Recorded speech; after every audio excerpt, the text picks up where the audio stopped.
বাবু নন্দীগ্রাম থেকে কি সেবাশ্রয়ের আর কোনো এইদিকে ঘুরে দাদা একটু এদিকে ঘুরে দাদা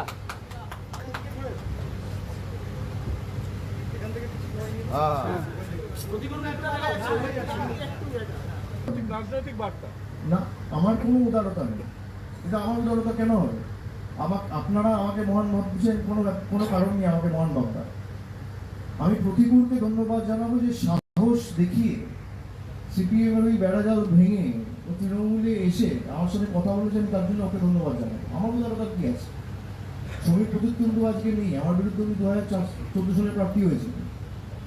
আমি যখন রাজভবনের বাইরে ধর্ণা করছিলাম, তখন শ্রমিক পরিতন্দু সেই মঞ্চে এসে বলেছিলেন, অভিষেক যে মঞ্চে যে ধর্ণা করছে যে এই শুনিয়ে 100 দিনের কাজ নিয়ে আমি তাকে সমর্থন জানাই। আমার উদারতা, তার উদারতা, তিনি এসছেন। তো আমার কোনো এখানে উদারতা দেখানোর ব্যাপার নেই, আমার ক্রেডিট চাই না। এবং আমি যে ইস্যুগুলো নিয়ে দলে প্রতিবাদ করেছি, তার যদি কোনো সুরাহা সমাধান না হয়, তাহলে আমার প্রতিবাদ করার অধিকারটুকুও থাকবে না। আমি প্রতিবাদ করলে আমাকে বেঈমান বলা হবে। সেই সৎসাহস প্রতিকূল দেখিয়েছে, আমি ধন্যবাদ তাকেই জানাই। আমি আগের দিনও বলেছি যে আমরা যখন সিপিআইএমে ছিলাম, আমরা তো প্রথমেই বলেছিলাম যে লক্ষ্মীর ভান্ডার, আমরা লক্ষ্মীর ভান্ডার চাই না, আমরা ভিক্ষা নয় অধিকার চাই। পরে তো দল বললো ভাই ভিক্ষা নয়, এটা কথাটা বলা ঠিক হবে না, এটা মানুষের রিয়াকশন আছে, আরো ভোট কমে যাচ্ছে। তো পরে যে আমরা বললাম ভাতা বাড়াতে হবে, আমরা টাকা বেশি করে দেবো, মানে পরোক্ষভাবে তো তৃণমূল কংগ্রেসের স্কিমের কথা বা তৃণমূল কংগ্রেসের প্রকল্পের কথা আমরা স্বীকার করে নিলাম, আমরা বেটার করবার কথা বলেছিলাম। তো ফলে অবশ্যই সেই প্রশ্ন আপনি নিজেই উত্তর দিয়ে দিলেন। প্রতিকূলতা আপনার আমার নীতি নৈতিকতা বিজেপিকে আটকাবো, ফ্যাসিস্ট শক্তিকে আটকাবো, সেই নীতি। এই যে বলছে না ডিল হয়েছে, হ্যাঁ ডিল হয়েছে। বিজেপিকে পশ্চিমবঙ্গের মাটিতে আটকাবো, বিজেপিকে ঢুকতে দেবো না, এইটাই ডিল হয়েছে আমার। এবং যারা নীতি নৈতিকতা বলছে প্রতিকুর রহমানকে বলতে পারে, আর আমরা তো যখন সিপিআইএমে ছিলাম তৃণমূলকে বিজেপি অনেক রুকিয়েছি। তৃণমূল সেটা ভুল প্রমাণ করার জন্য অভিষেক ব্যানার্জি, মমতা ব্যানার্জি সুপ্রিম কোর্টে গেলেন। আর প্রতিদিন তৃণমূল কংগ্রেস সিপিআইএমকে বলছে বিজেপির বি টিম, তোমার ভোট ট্রান্সফার করেছো, সেটা প্রমাণ করার জন্য মোহাম্মদ সেলিম হুমায়ুনের সঙ্গে বসলেন। সেটা প্রমাণ করার জন্য মোহাম্মদ সেলিম ওয়েলফেয়ার পার্টির নেতাদের নিয়ে এসে আলিমুদ্দিনে মিটিং করলেন।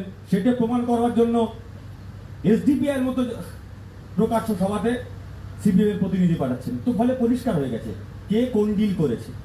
আপনাকে এখানে দাদার সামনেই তো প্রশ্ন করলাম, এখানে তো কথা বললাম। আমার তো মনে হয়নি কোথাও যে আমি ভয়ের মধ্যে আছি, বা আমি প্রশ্ন করতে পারছি না, বা আমার হেজিটেশন ফিল হচ্ছে, বা আমি কাছে যেতে পারছি না, আমার একবারও মনে হচ্ছে না।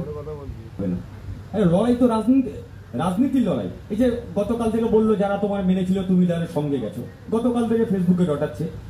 যারা আমাকে বলছে আমি তাদের কাছে প্রশ্ন করবো, আমি মার খেয়েছিলাম কাদের জন্য?